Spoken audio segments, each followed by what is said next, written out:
un sogno che è diventato realtà, siamo veramente felici per la città di Udine.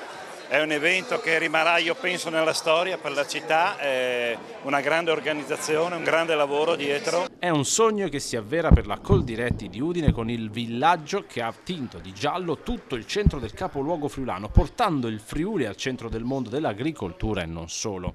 Un grande ringraziamento al Comune, al Vice Sindaco, al Sindaco De Toni per la grande disponibilità che hanno dato.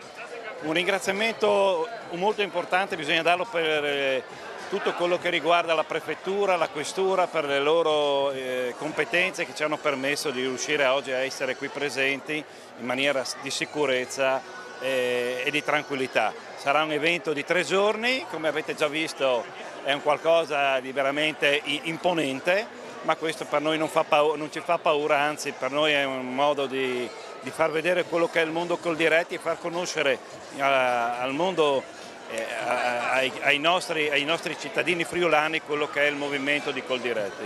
Una cornice meravigliosa che già nel primo giorno di villaggio della Coldiretti ha reso suggestiva l'esperienza per migliaia di visitatori.